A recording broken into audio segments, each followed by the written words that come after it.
welcome to the Valve Bounce. Guess who's back? He's back again. Shady's back. Tell a friend. Oh, sorry. I told you I was never going to sing again, and there we go. There you did it. G'day, mate. G'day, mate. Let's say you're half back because you've been a little busy and you're feeling a little tired. So let's hope that we don't hit any of those little nasties on YouTube. And just stay focused with me, okay? Let's not Focus. Let's not drop too many F-bombs, too many, Okay. You know what I mean? Fair game. 3:42 a.m. is what time I woke up this morning. So I had to take the in-laws to the airport, but it's been, you're right, it's been a big few weeks really, starting with Bathurst and then having a race over at South Australia, mate. I guess so. Just quickly on that, I said to you, make sure you do up all the lug nuts on the tires. So that was okay. Yeah, that was all good, mate. Perfect. So how'd you go? So we had a couple of gremlins. So let's start on the positives, right? Yes. I didn't do any practice. First time in the car, never driven, and I qualified P8. Yeah. Out of 20. Out of 20. That wasn't 8 cars, people. Calm down. Last. No, it wasn't last. It was a good quali. Yep. It was a good quali. Started P8. Everything was going well. Started the next race. Had a good battle with young Declan Kirkham and Lee Nuttall. Got ahead of them both. And then the car ran out of fuel. I'll add that to the checklist of things to remember for next time. Yes. So we overestimated. We're running E85 and we were basing it on what we'd done prior, like when we were there in November last year. And it chews a bit more. And then we found out it stripped the tank and that was other issues. And car went bang, bang. Yeah, then later in the weekend, the car did have a little bit of bang, bang. So not as much racing as you'd hoped. But I'm sure it was still a lot of fun. Yeah, and for anyone out there, if you want to look at it, you can jump on Vision Photo, and it's up there, or you go up to Sports Compact Race Series by 2 Litre Sports Sedans. You'll find it there as well. Yes, we can. Oh, I'm gonna hide that. I was gonna add a little banner for you, mate, to just make sure we get the website going. Yeah. Get it all up and this is all the fancy stuff, right? I know. Well, you've had a week to deal with this. I'm literally getting myself started. Right? No, it's photo. Isn't it? Oh, don't put that up. That's come on, no mate. Good. No. It is visionphoto.com.au, but that is well and truly under construction right now. Yes, it is. You can follow on the socials. It's Instagram, Facebook. EN. Yep. Yes, that's it. That's it. That banner thing's pretty cool though, man. Oh, I know. That makes things a hell of a lot easier. A whole bunch of fun last week. I'm still figuring it out a little bit, and we've done, we're making slow updates. I'm sorry, mate. I was swinging a golf club down at Cape Shank last week, so I didn't get to watch it. What a tough life you've had, mate. Golf, car racing. I'll leave the bad stuff out. Yeah. All the trouble you had along the way. But good to have you back. I'm sure it is a little tough for some people just to listen to my little old boomer voice sometimes. No, it did well. It's like about 26 minutes of good episode time. I'll get in there. Just in case Jeff jumps into this later. Got my moonshine, mate. It's not actually moonshine, but it's there. We will say it is, yeah. That's it. Awesome. All right. Well, we can kick off with the debrief and let's have a bit of a review of we're going to do the V8s first, I should say, and then we're going to start another live stream and cut into the F1 to kind of break those up a little bit. So let's kick off with the Snowy River Caravan Tasmania 440 sprint or whatever it was, something like that, right? Sorry. Yeah. So you were in and out of that one. Obviously, you've caught up since being back. Mate, how do you feel? As I titled this, the fantastic Feeney, finally Fruitful. He finally got to actually do some proper racing for once and actually take it to his teammate. To proper racing, mate. turned up at the track that the Camaro should absolutely dominated. But he still had to beat his teammate. My question is, what was Brown doing and what were the rest of the Camaros doing? Because they had a clear advantage all weekend and yet they still fucked it. Oh, they still messed it up. No, they still fucked it. Well, what it was interesting was I found that like the 888s have like they decided to swap hats and Brown actually qualified pretty well and Feeney raced better. I don't know if Feeney actually raced that much better. I just think when you've got an advantage, it makes it a whole lot easier. Look, to give him his kudos, I'm not going to just keep going into him. To give him his kudos, he did well. He drove well. He got the chocolates, and then he couldn't get the chocolates when it counted. And Matty Payne destroyed his life, which was bliss.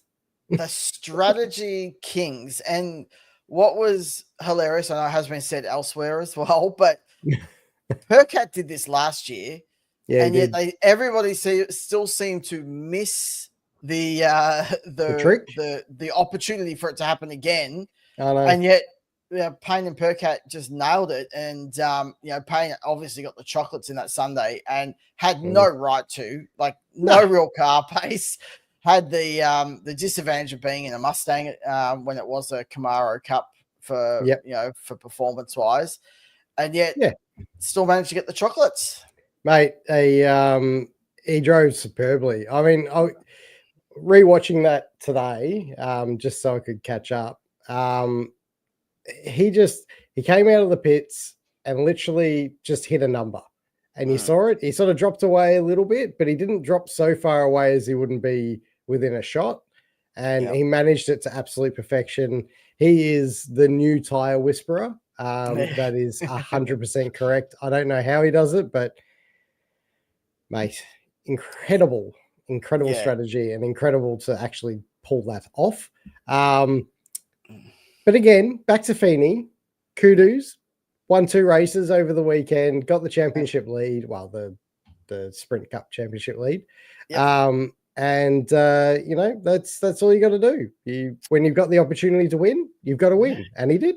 He did, yes, he did, and he did obviously grab a couple of poles too, so he is killing it on the pole tally as well. But was outshone by his teammate on the Sunday, which how weird. But then he managed to Lando Norris it and go backwards. I think he dropped to 5th or 6th by the first couple of laps. It was crazy. He got out-muscled. That was really interesting to watch. Like, I've not seen that happen for a while. No. So, definitely got out-muscled. And look, it's good to see. I mean, we need to see. I mean, we've had, if I can say something about Tassie, just slightly, was that the racing wasn't actually as good as Taupo and a couple of the previous rounds. It was okay, but it wasn't great. Like the tussling was a little bit softer, except for the part that was it forward 3 wide fenced. Yes, like that was like, oh my god. That was like. And that was so weird because obviously the camera angle didn't quite catch the whole thing, but they came out of the pits and were side by side, and then he just wiped you out. He just didn't relinquish and absolutely fenced a shocker. That seemed like a payback for something. I don't know what, but it definitely felt like a payback, that one. There is a bit more of that happening with, I guess, that loosening up of the racing. There seems to be more commentary and more discussion around people doing paybacks, both drivers, the outside press, the commentary team itself. So it could be a bit of that too. But geez, that was a shocker. Just interlocking wheels yet again, and smashed it to the side. Don't we have a solution for that yet? I thought I put one up ages ago. No, there's definitely a solution, but no one's done anything. So I think they're busy elsewhere. We'll cover that in the news. There's some late breaking news that happened, but yes. I guess while we're talking about some, rounds to forget or some stuff to forget, WAU. Well, Woody was, Yeah, pretty good. He had his moments, but WAU overall, Mostert, Chaz had a shocker, and DJR really just didn't show up at all. Though, I like it's not a Mustang track, right? So yeah, we totally understand that, but it's so weird that when Tickford is up, they're down, and when Tickford is down, they're up. What are you guys doing? Like, I mean, we'll touch on this a bit later because I've noted it, but we need some consistency. Like, there's no actual reason this year that a Mustang shouldn't be leading the championship right now. Like, there's no reason why it shouldn't be, and it's frustrating watching the teams float up and down the ladder because they just have these wayward weekends like we just saw DJR and Walkinshaw have. Yeah, and you're never going to I mean, like, really, it sort of feels like Chaz is going to be battling a little bit to even get into the 10, you know, like that's the kind of feeling that weekend gave. And we'll cover the point standing and talk about like that top 10 a bit more, but yeah, like they're really struggling, and DJR, both cars, you know, are kind of getting close to that bubble as well. So yeah, it was a weird one. It is. And I'm like, yeah, it really is. I mean, they should be there. They really should be. Anyway, moving on. Yeah. Well, let's talk about some positives. Like, let's cheer up a little bit for some people. Randall took a good step there, and like needs to still be get a bit more muscle happening, get his shoulders out a little bit. But he was much better. Yeah, he was. You know, after speaking to him at Bathurst and telling him he needed to locate his balls, he did so. He gave it a shot. He got a pole. He almost took out Feeney again. I was hopeful. Joking. Calm down. No, he had a really good weekend. And I'm not entirely sure. We'll probably touch on this a bit later, but I don't know why they swapped in that last race, to be fair. So, you know, there's a lot of interesting things happening up and down the grid at the moment. And it's interesting with kind of a boring twist, I feel, at the moment. I don't know. I'm a smidge bored, but I'm still entertained. I'm on a cusp at the moment with this. I think it's got a lot to do with the frequency of racing, and so you kind of have these moments, these really like, okay, everything's kind of happening, Toyota announcements and things happening, like parity, all these things sort of bubble up, and then like the race weekend happens, and it just is really flat. And even looking at like the news cycle, like you go to like Speed Cafe and a few of the others, there's not a lot in the news either straight after a round weekend, and it seems momentum seems to be dying off a lot at the moment, and it is. And that's so you get part of it. You get a massive peak, but a massive drop off. And I know Apex Hunters were talking about the fact that you know they need to be racing, maybe not every weekend, but they need to be racing more consistently. You know, every couple of weeks they need to be on track and running. And I don't know if that's we just need to condense the championship in a little bit for the time being and start it later, and then just have it all, you know, kind of like what IndyCar does, where it sort of starts then and smashes out and it's finished by August, or we can finish by end of October, you know, like just, I don't know. There needs to be some thought, because if we can't do more race weekends, because the actual amount of races is okay, but there's too many. I don't agree with that, but yes. Anyway, I really hate. I much prefer a single race and you can't recover. Whatever happens to you, and then go again. Yeah. It's such a different championship, and you know, like Supercars do play the card of you know, like, oh, we have so many races, but then you know they're counting last weekend was 3 races when it's a race weekend. It's 1, right? So and there is still only 12, 13 of them now. So yeah, it's just not unfortunately, it's not enough from my eyes. I understand why commercially and all those things, but I think if they could play around with the calendar to condense it rather than trying to draw it right out. And I reckon, especially with like footy season starting pretty early, I reckon that later start would be better, and then push past that grand final, through October and November, and we can touch on the edge of December. Yeah, absolutely. I mean, you look at it right now. So footy at this given point is in the lull, right? Like it's nothing's really important right now for the next sort of 5, 6, 7 weeks or whatever. If Supercars started just at the back end of like that and April, and then pumped until I think there's a opportunity there to be a bit more. I mean, the other thing we need to look at is cross-pollinating, across different codes, and that's something that Mark Winterbottom spoke about in yesteryear that they used to do a lot of, that they don't do anymore. So it's just a lot of those things. You just it's I suppose it's content, but it's doing it in the right ways and getting the right eyeballs to it. Yeah, and I guess like while we're on that, let's talk about something that probably missed the mark a little bit because they had no free to air. They the announcement kind of happened on the start of a Saturday when not necessarily everyone was tuning in, but the BJR Toyota announcement was a great thing for the sport. Amazing. But it just doesn't feel like it's got any momentum. And hey, stop. BJR. Oh yes. Well done. Well done. Yes. Congratulations. It's a great deal. Like honestly, I think it's the best thing for your team.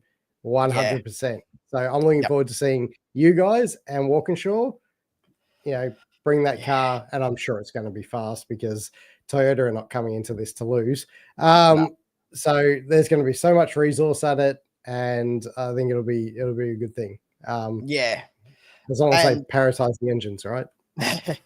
Well, that's going to be a big thing since they're still working on the other engines. So are they? No, you might have missed that. Yeah. And that was thanks to Brody. Obviously, Brody's just going, hey, have a look at this intake temps, and they're like, whoa, holy shit, you're right. How is it? Okay, actually, I've got a question for you, and this is not on our run sheet or anything like that. Right. Is Brody Kostecki the new Larry Perkins? Yeah, 100%.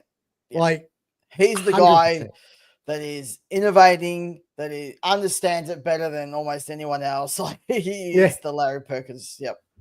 It's just he knows what's going on, and obviously delivers it very clear and concise for everyone to understand. Unlike us who yabber on for hours. But I just think if he doesn't come across this year like he has, we'd still be struggling. Yeah, but he's not making enough of an impact, unfortunately, in his own team to make these changes get up and running. They don't have that pulling power. No. Against the other homologation team at the moment. So, which is so weird, right? Because Ford is such they're so invested. GM are not, and I'd say Toyota are going to be about here. Yeah. So why? Yeah, I don't know. Why can't they get it across the line every time? There's something that needs to be changed on a GM car. Done. Yep. Anyway. I won't go off on a tangent. I'm tired. You've had some flashbacks there. Mate, don't worry. AU under trays and EF under trays being snipped 200 millimeters, and I've got a lot of trauma, Damo, that I haven't run through with a psychologist yet. Well, just in the wrap up, let's keep it positive. Is that off that BJR announcement? It was great to see Jackson and Macaulay actually have really good rounds, especially Jackson.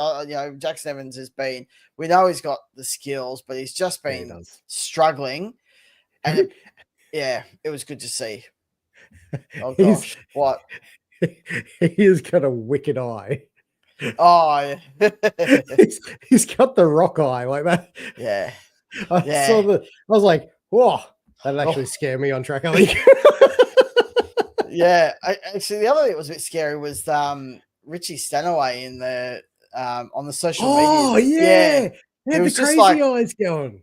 Just like he was in another planetary realm. and like I sort of started laughing. I guess the intent was just to go, "Hey, Richie, you're okay." And then I'm like, I actually started to get worried. Is he actually okay? Like, he actually okay? He was gone. I know. So he's like, I was like, oh, he really hates doing that stuff. Oh, he really does. He really does. He really does.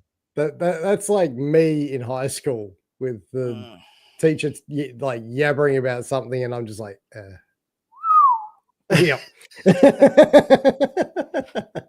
All right, let's wrap up. That's the debrief done, and we can move into the pit lane preview, I guess, where we kind of cover off. Hey, look, there's a thing. Yeah, how well we did with our predictions. Well, and so unfair advantage. You know what I saw? The only thing I saw, because I wanted to see, of course you saw this. Cheating ways, Damo. Waiting for practice to be done, and it's like, oh, I think I'm going to put in Brock Feeney.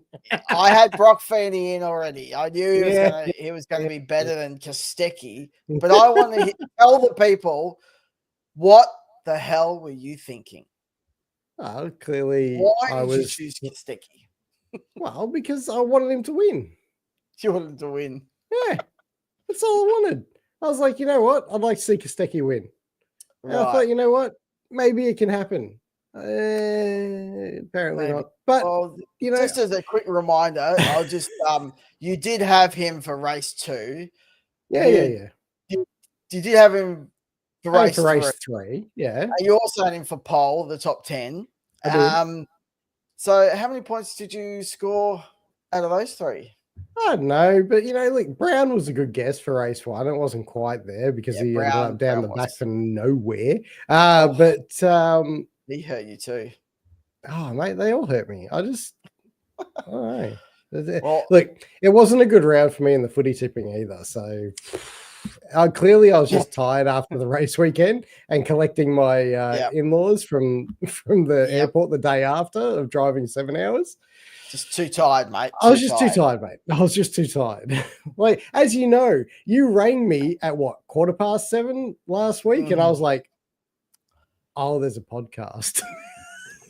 Yeah, that was about as shit as it could have been for me. When I was just like, I'm punching stuff into our document. I'm sort of going, man, I haven't seen Steve done anything. Normally, he's sort of, he's added a few things and sent him a zinger of a message, and then about 20 minutes after that, which was pretty close to start time. Sorry, mate. And I'm like, okay. I was so out. It was so not good. To be busy. We got through it. We did it. You got through it. We're all good. Well, for mine, I only got 1 point, and that was my race 1 winner, which was Feeney. So the one that I switched out, the only one that I switched out, I didn't get right anyway. And I did have the outsider of Waters for race 3, which, like, maybe a half point. It was a Mustang. Half point? Nah, not half point, mate. He had to get switched with his teammate to allow him up the ladder. Oh, anyway. Yeah. Let's just say it was not good. Yeah, and I think that's a good segue. Like, let me share the screen a little bit, and let's have a look at this, because one thing I want to touch on, which it was highlighted by Apex Hunters as well, but the switch that happened between Waters and Randall. Now, it makes perfect sense in a world where you're focusing on this number 1 position, that Brock Feeney has now over his teammate. But that's not what we should be worried about at all.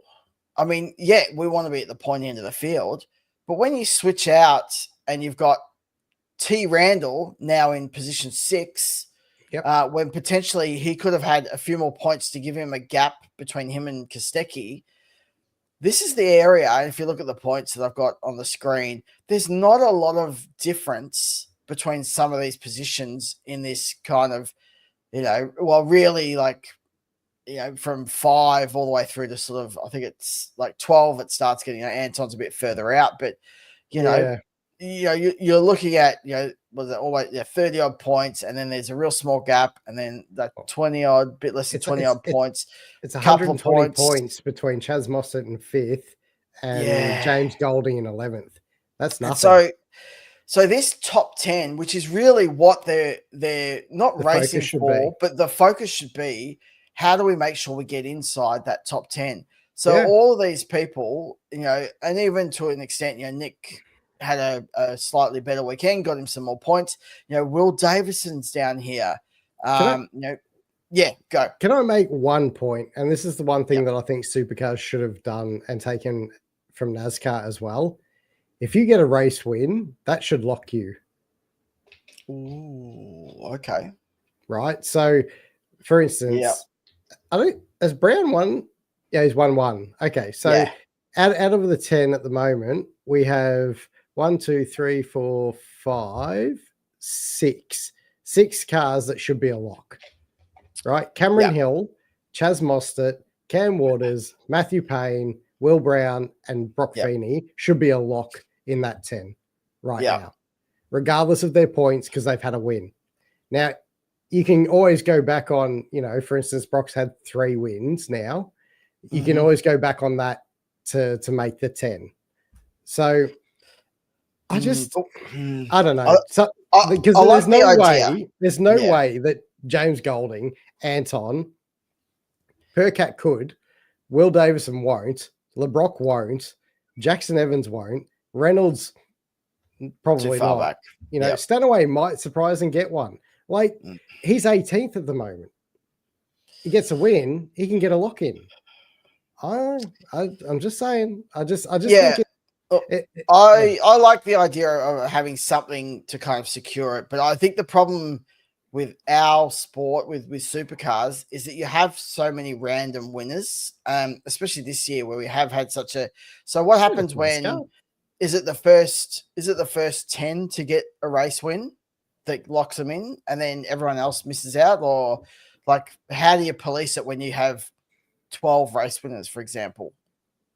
Yeah, well, I think then it gets reverted back to the points. So I still have the point system, but I would say, okay, you get a lock in, and then it'll be based on the points. So if, for instance, okay, so for instance, use Stanaway as an example. Say he gets a race win, but he's actually 17th or whatever by the end in the points. Well, who's in 10th? Ryan Woods, got a win, but he's 10th. Well, then he stays in 10th. But if he doesn't have a win, you put Stanaway in like 17th, 18th over him, who's accumulated more points over a long period. Get a win, mate. Controversial. Win. I mean, controversial. There's no reason, WAU, that Ryan Wood shouldn't be winning races. None. Agree. Just saying. He's got the talent. He's got the aggression. Yeah. Get your shit together. Yes. It's spicy today. Steve's back. Steve is back. Here we go. Oh, what do we got? We got some viewers. Have we? No. Oh, yes. No, do? I don't think that's a view, we're not sharing that. Chat's not that. Very good. Yeah, we could probably remove. I'd remove that. We'll get on that one. Yeah, you can do it. Probably not from here. I don't know how to do it in the new software, but we can definitely do it. We'll work it out later on. From later on. Okay, so I guess that kind of wraps up our preview, and then now we're going to go and move to our formation lap. The formation lap. Supercars stole our freaking name. I reckon we got in. I haven't actually done the math, but I reckon it was like a week or two. We had it, and then they ran it, and then they ran it. Go. And they made it a shit segment. I haven't even watched it yet. I did mean to go back and watch it, and I just didn't. I haven't watched it yet either because it's a nothing segment. It's a midweek nothingness. Yeah. Anyway. Well, the formation lap is our rapid fire section. We try and keep it rapid fired. So let's stay focused today, you and I. I want to make a change. Did you see my change? I did. Yeah. You want buy it or squash it? Are you buying it or are you squashing it? Oh, it feels familiar to something else. It's talking of borrowing things from that's actually what Frosty said. Oh no, that's what Frosty said in the thing. He said buy it or squash it. I was like, oh yeah, that's a good idea. Yeah. So I guess I'm going to ask you this one because I think it's going to be quite funny. So I'll kick off with: has Brock Feeney arrived? No. Well, he's squashing it. I'm sorry. Look, I am not convinced on Brock Feeney until he can turn up at a racetrack that he doesn't like and can win. And he hasn't done it yet. And he is in the best equipment. Yes. He's had a superior car for almost 3 years. I don't buy I can't buy into the hype of Brock Feeney.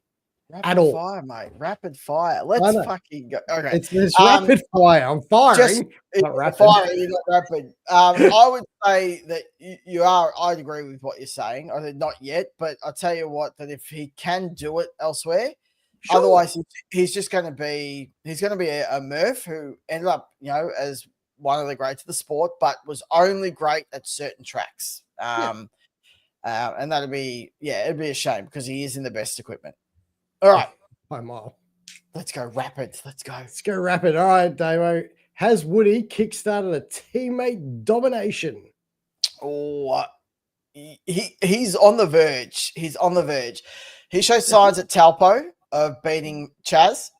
And then even though they had a very poor performance, he definitely was much better than Chaz. I don't know what's going on there. Whether it's a Chaz thing, whether it's a WAU thing, I don't know. But if he has another round where he's beating Chaz again, and he starts getting those qualies up, unlocking those qualies properly, and then the race result, I don't know how Chaz is going to come back unless he, changes his game a little bit because he's lost at the moment. So I'd say I'm buying it. I think Woody's almost there. It's not far away. He's not far away. And I love Chaz, but he's just not there. He's gone at the moment. Not compared to last year. So the change of tyre has really hindered whatever it was that him and Sam Scafidi. Is that right? Yeah. So whichever way they went last year has actually hindered them. They haven't been able to find that back this year. Yep. Woody, he will get the upper hand sooner rather than later because I actually think in outright pace he's faster. Yeah. But that's okay. That's just the young coming in. There you go. All right, up to you. Go on, Damo. BJR running Supras. Are you? I put yay or nay, but you've changed it now. Are you buying it or are you squashing it? How excited are you? Nah.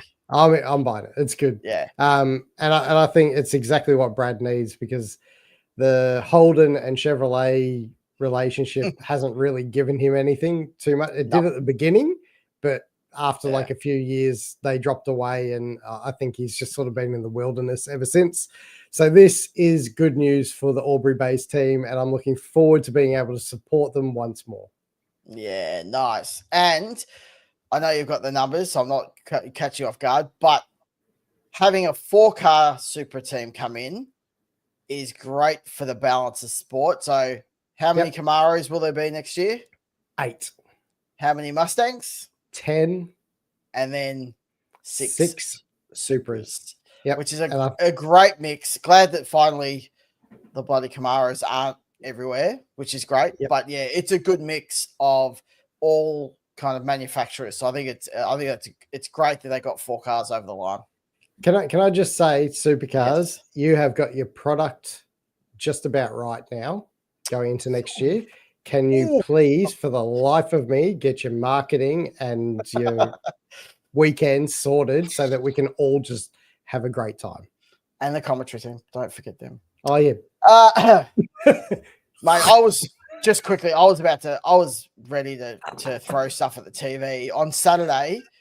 Scaife on, I think, 3 occasions was talking about mile per hour. I'm like, hey, bloke, unless you're going for a gig overseas in America, and which I'd love you to get because you can just fuck off. He won't get it. He's not good enough. Who cares about mile per hour? Droop. Like, my dad started driving and there was still mile per hour. And even he has to work out the calculations now. That's how long it's been. So far out. Anyway. So right. Rapid fire. Look at me. Rapid fire. Yep. You go. Me go? All right. Where are we at? Cooper Murray. Is he the new Captain Chaos? That's rough. Captain Chaos, for all you youngins, if you don't remember, was the nickname given to Wayne Gardner when he moved to Supercars because he used to crash a little bit. He used to nail people a lot. And he was angry too. Yeah, he was a bit angry. But do you know what? Like Cooper Murray, he's just like, you don't want to say bad things about rookies or about new guys, but he's just not. Like, he's made some serious mistakes over the past few years. And again, that ended up melee with multiple cars because of his little bad choice. I just don't, it's getting to the point where I'm just like, I can't even, give him any kudos for being a rookie or whatever. It's just damaging people's races. I know this is rapid fire, but here's the element of truth. Barry's engineering him. And he doesn't want to pull him back because the only way that team is relevant right now is when Cooper's in the headlines. True. Yeah. And Barry doesn't know. He only knows one way to do it, and then that's going to cause problems. So he doesn't want to do that either. All right. Well, this one's an interesting one. Well, I might actually fire this one as well to you because I did not notice this so much. So I feel like you might have a hotter take on this than me. I do. Lap traffic at Taz. Get out of the way or fair game, Damo? Yeah, because we saw a couple of instances, Courtney and Chaz, and both of them were causing grief. Now Courtney's was probably a little worse because he really did block out one of the Camaros, one of the Premier cars, and ended up giving a Mustang a position, which, with the bias of me, I'm like, yeah, well done, mate, well done. But I mean, we know that lap traffic, because it's such a short lap, that when you do pit stops, things get a bit out of sequence, and then you've got fresh tires and all. But I do always have this this real. Sorry, I'm learning. Yeah, you can leave it on for a bit longer. But I still think I'm a traditionalist where blue flags should have been waved and they weren't. Yeah, and I just think when you're interrupting people's races, when you really, like, Chaz wasn't relevant, and really Courtney wasn't either. You should get out of the way, mate. That's my opinion. So yeah, it's interesting because America has a different take on it, doesn't it? So blue flag, you don't have to actually get out of the way, which is why there's always such a problem on iRacing and so forth. Whereas here, if you see a blue flag, you're actually obliged to move over. And even F1, I think you're supposed to move out of the way. So it is very, very interesting. But yes, but again, Courtney, well done, mate. Anytime you give a Mustang a heads up, a leg up, good job. Yes. All right. Next one, DJR has to unlock Ford's engine performance before Bathurst. Otherwise, Steve's not going to watch. Is that correct? Are you buying it or are you smashing it? No, I'm buying it. I'm buying it. If they don't fix this fucking engine, it's as bad as Maynard's engine. Oh, geez. Sorry, Timmy, that's a flyby. He doesn't watch, so it's okay. Mind you, I think Declan's watching. He's about to clip it and send it. Honestly, they need to get this sorted. This engine has to be done by Bathurst. We can't have another Bathurst for a third year in a row where it's just a Camaro Cup. We actually need to see competition and we need to see strategy. For Christ's sake, open it up. Stop this. Oh, the mains have to start. Oh, you have to take this amount of fuel. Oh, you have to take. Screw that shit. Let's go see some actual strategy. Come on. Yeah. Yes. Well, I agree that we're in a world of hurt. It's not going to be fun to watch as a Ford fan. Steve's got to learn how to like just not get too distracted by the chat. That's the I'm getting so distracted. Piss off, Declan. No. But Declan, yes, hello, and I did like that. You know, it is hard, and Tassie's probably for V8's the hardest because of the short track. That it is, they've got every right to do it too. But yeah, it was a bit tough. And hello, by the way, yes, you finally got here. Yes, let's add a drive-by to Tim. It was for one of the races, I think. Yeah, I think referring to the car that Steve was driving that we mentioned earlier. Yeah, because anyway, let's get these rapid fire things going. I just want to take one of these. Oh yes, go back to that one. I think this is referring to young Cooper Murray. Cooper, yeah. I think and that's probably an accurate description. So yeah, that's anyway. definitely what it feels like. Definitely what it feels like. All right. Where are your turn. Yes. Yep. The inability of all Chev teams to take advantage of clear performance. I've really messed that up. To take advantage of clear performance advantage. It does shows they lack depth of talent, Damo. Far out, I messed that up. You can tell I'm tired. Matt Damon. That's what I felt like when you were reading that one. I think it was pretty shocking on two fronts. Chev couldn't really get the leg up that they really. I mean, they did kind of dominate most of the weekend, but to not win and to be beaten on strategy. Win Cup in the post race on the Sunday post race interviews was like filthy, and he was sitting there going, "This stinks of bloody." Oh, geez, I was going to say Couchy, but who's the other one? Not Couchy. McPherson. Yeah. He goes, "Oh, this stinks of McPherson." It seems like he's like, oh, I haven't seen that Win Cup in a long time. Like I've been warming to Win Cup about how he's approached it. You know, he's a bit more balanced when he's talking to people. Yeah, you might be in a club of one with that one, but okay. No, he's definitely better than he was. Like Dutto's like the evil villain now, really bad, and he's kind of balanced it off. Like he was all smooth with the Randall thing, and but that was the first time I've seen old Win Cup where it's just like just angry. It was like for no reason, like mate, you just got smashed. You absolutely got beaten at strategy, it was masterclass for Payne to be able to hold on. So Yep. I think so. They definitely should have clean swept that weekend, and they missed a trick. So I think we're at Ford's inconsistency is the only reason they aren't leading the Sprint Cup or taking 100%. Each other out. I'm buying that, and I've put so much stock into that I'm now empty on the cash front. No, it's.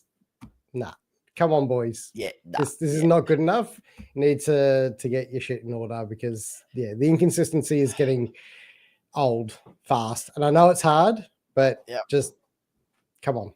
We've had enough time. And it's also the fact that like Waters was so good opening round and then fell away, and then Chaz came up and then fell away. Like it's not even really like a Ford inconsistency. It's the teams are inconsistent, and that's even worse. So it's shocking. Anyway, all right, last one, Damo. DJR DQ was a harsh penalty for the alleged crime. Well, I'm buying it. I think I'm squashing it. I'm not going to take any bias. I'm going to squash it. I think fair's fair. They know the rules. It did seem a little debris that there was perhaps something, happening, whether it was really made with intent but there was definite, they felt, by some of the comments and things that perhaps it wasn't just a mistake of putting on a worn bar, right? It was definitely, the skid plates we just adjusted them a little bit. And I think it was, you got a DQ when you're outside the parameters, you expect that for any other team. Because there's no parameters for it. You're just not allowed to shave it. You're not allowed to manipulate it in any given shape or form. That's the unfortunate part. So that's black and white, right? That's outside parameters. But this is not it's not a measurement. It's not a skid plate here, and it's not giving them any performance gain. Just let it go, mate. Just let it go. Anyway, I'm upset because you picked Kostecki and he was nowhere near. Is that why? Yeah, pretty much. I'm butthurt. On that bombshell, no. All right, well, that finishes up the formation lap, and we can move into the garage gossip. And there's, as I said earlier, there is not a lot going on the news sites. It is very quiet. But one thing that did pop up that I thought was very interesting was the chief financial officer, Cameron Price, is set to leave Supercars. And it does sort of feel like everybody's leaving because there's the CFO, which is him, the CEO that they're still looking and they haven't replaced as when they moved Shane Howard, and the COO, the chief operating officer. They've got 3 roles to fill now.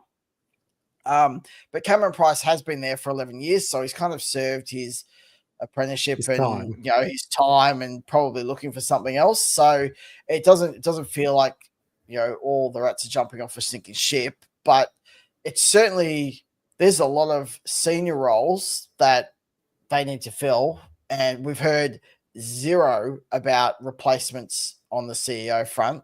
We've heard zero on the CEO, and so now, the financial officer, that's a lot to fill. So they're going to be busy, aren't they? The HR department will be flat out trying to hire people. I don't know. We probably need someone who actually gives a shit about racing to come into those areas. Ooh, okay. Because I mean, look, I don't know Cameron Price, and I'll probably leave him. I'll leave him out of that. But definitely the CEO role. We need somebody in there that bleeds this category again. And I know Tony Cochran was polarizing, but he bled the category. And I think we kind of need that again. We need not a dictatorship, but you need that guy that comes in. And even James Warburton was a bit that way, but not as full on. Just somebody who comes in and actually really cares about the category. So we'll see. But they got a lot of work to do. A lot of money to run around in. Correct. And it was very interesting hearing the Frosty interview about Warburton covering the costs of the burnout.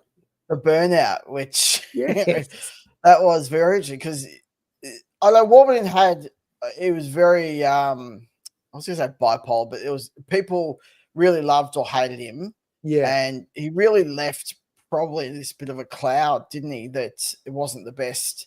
But then you hear stories like that, and you think, oh, that's pretty damn good, right? That's pretty cool. But it's like the category tries to fine you $10,000. Your engineer barters them down to $5,000 with 5 suspended, and then James calls up Frosty and says, "Mate, don't worry about it. I'll cover it." Yeah. And this is all because he did a burnout in the main drag of Sandown, rather than to the, as he said, like the 3 people on the back straight, on down on road, like just like this stuff is, and that was classic even back then, where they started to really clamp down and spoil some of that, entertainment factor that they had. So exactly. And I'll just throw this up now. Can't wait for the book, and that's Mark Winterbottom's book that Declan's referring to there. Absolutely 100% agree, mate. I think that'll be an absolute blinder of a book. So looking forward to that one. Yeah, I think that'll be definitely on the radar for Dad and the 2 brothers. I missed the other one. That DQ cost them like 8 points. Rude. Kostecki's been okay this year. Will's still got a bit to fix up. He does. What's the next thing? What do we got, Damo? Just probably the last thing is Le Mans and the Groves. I'm going to share this. This is just sort of speak cafe, but these are the silver arrows that's the livery they're running at Le Mans. So great to see the boys will be over there, and it's a nice looking car, isn't it? Always one of your favorites in racing, the old AMG.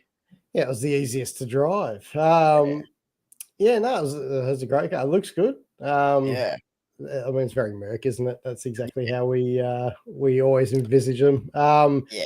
But speaking of like Le Mans and so forth, interesting. Did you read about Verstappen? I know this is not our thing, but did you read about Verstappen's Yes. Offsider, Herman, what was it? I should have brought that up. Yeah, Franz Herman or something. But yeah, that was awesome. To go off the record. Never driven the freaking car. Piss off, mate. That's the best. That's the best. It's just like every other driver is just like, don't come here. Just don't. Just give it. It's just like, I'll just smash you no matter what. So. I know. Yes. All right, so we have to take a P1 5S break, do we? Yes, we'll do a break. So we'll close down the stream about 5 minutes, and we'll be back up, and we'll be covering all of the F1 stuff. So hang in there, and we'll be back in a few minutes. Thanks everyone for joining us. Thanks, Declan. Good to see you. Thanks, dude. And we'll be back. Oh my God, what a way to finish! Damo, come on. We'll be back in a minute. God, yeah, I think I need that break. All right, we'll be back shortly. Thanks. See you soon. See ya.